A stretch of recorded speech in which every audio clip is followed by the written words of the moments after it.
Hi friends, പുതിയ വീട്ടിലേക്ക് എല്ലാവർക്കും സ്വാഗതം. നമ്മൾ പലപ്പോഴും ചിന്തിച്ചിട്ടുള്ള ഒരു കാര്യമാണ് ട്രെയിൻ എൻജിൻ എന്തുകൊണ്ടാണ് ഓഫ് ചെയ്യാത്തതെന്ന്. ഓരോ സ്റ്റേഷനിലെത്തുമ്പോഴും ഇതങ്ങ് ഓഫ് ചെയ്തിട്ടുണ്ടായിരുന്നെങ്കിൽ എന്തുമാത്രം ഡീസൽ ലാഭിക്കാമായിരുന്നു എന്നായിരിക്കും നമ്മൾ പലപ്പോഴും ചിന്തിക്കുന്നത്. പ്രത്യേകിച്ചും ഡീസലിന് ഇത്രയും വില കൂടുതലുള്ള ഈ ഒരു സമയത്ത് ഇങ്ങനെ ഓഫ് ചെയ്യാതിരിക്കാൻ ചില കാരണങ്ങളുണ്ട്. അതെന്തെല്ലാമാണെന്ന് നമുക്കൊന്ന് നോക്കാം. ഒന്നാമത്തെ ഒരു കാരണം എന്നത് ബ്രേക്ക് പൈപ്പ് പ്രഷറാണ്. ട്രെയിൻ സ്റ്റേഷനിൽ നിർത്തിയിട്ടിരിക്കുന്ന ഒരു സമയത്ത് കോച്ചുകളുടെ വീലുകളുടെയും ഇടയിൽ നിന്നൊരു ചീറ്റൽ സൗണ്ട് നമ്മളെപ്പോഴും ശ്രദ്ധിച്ചിട്ടുള്ളൊരു കാര്യമാണ്.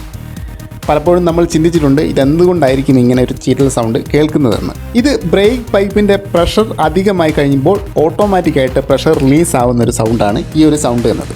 എൻജിൻ പൂർണ്ണമായി നിർത്തി കഴിഞ്ഞാൽ ഈ ബ്രേക്ക് പൈപ്പിലെ പ്രഷർ പൂർണ്ണമായിട്ടും നഷ്ടപ്പെടും. പിന്നീട് ഇത് വീണ്ടെടുക്കുക എന്നത് വലിയൊരു സമയനഷ്ടവും അതുപോലെ തന്നെ ഇന്ധന നഷ്ടവും ഉണ്ടാക്കുന്ന കാര്യം തന്നെയാണ്. രണ്ടാമത് വരുന്നത് കാലതാമസമാണ്. ട്രെയിൻ എൻജിൻ പൂർണ്ണമായിട്ടും നിർത്തി രണ്ടാമത് സ്റ്റാർട്ട് ചെയ്യുകയാണെങ്കിൽ നല്ല രീതിയിലുള്ള കാലതാമസമെടുക്കും. ഒരു ട്രെയിൻ എൻജിൻ പൂർണ്ണമായിട്ടും സ്റ്റാർട്ട് ചെയ്യാൻ ഏകദേശം 10 മുതൽ 15 മിനിറ്റ് വരെ സമയമെടുക്കുന്നതാണ്. അപ്പോൾ ഇത്രയൊക്കെയാണ് ട്രെയിൻ എൻജിൻ ഓഫ് ചെയ്യാതിരിക്കാനുള്ള കാരണങ്ങളെന്ന് പറയുന്നത്.